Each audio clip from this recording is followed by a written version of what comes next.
తలనొప్పిగా ఉంది, కొంచెం ఆ రోలం తెచ్చమ్మా.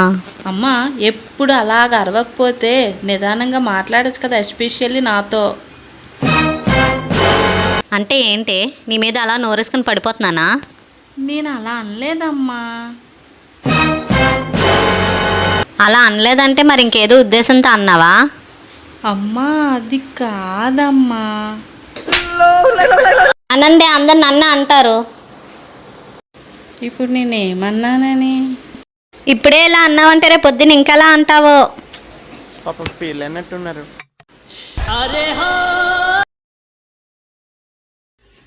అమ్మ నీకోసం పాట పాడినా? సరే పాడు.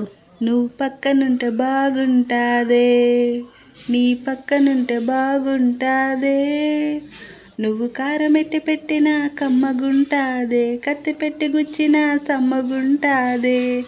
ఎలా ఉంది, ఎలా ఉంది? నవ్వు ఆపుకుంటున్నావు కదరా.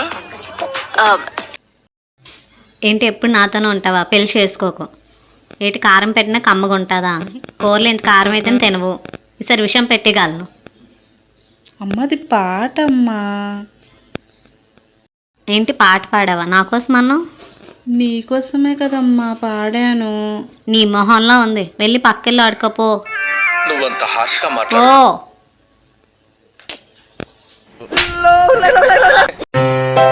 ఇగో నువ్వు మార్నింగ్ బయటకు వెళ్ళావు కదా, హా అమ్మా. అప్పుడు నల్లపిల్లి ఎదురయ్యింది కదా.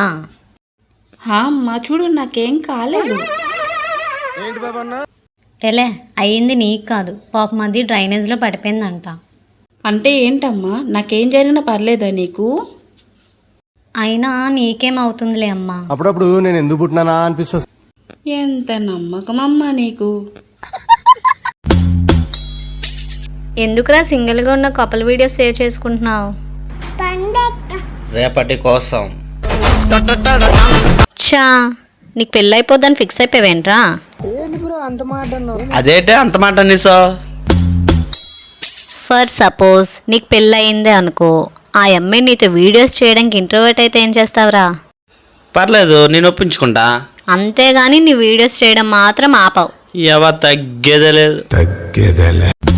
అరే అన్య, నా బ్యాలో 500 ఉంది, తీసావేమైనా? అమ్మో, దీనికి డౌట్ వస్తున్నట్టుంది. నేనెందుకు తీస్తాను?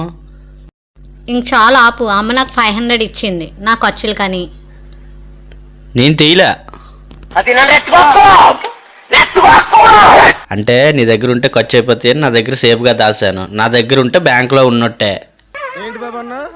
ఇంకోసారి అవునా, ఏది చూపించు. అంటే నా దగ్గర ఉంటే ఖర్చు అయిపోతాయి అని షాప్లో ఖర్చు పెట్టాను. అరే తుప్పా చదవా. పోరా కర్రోడా. ఏం పర్లే.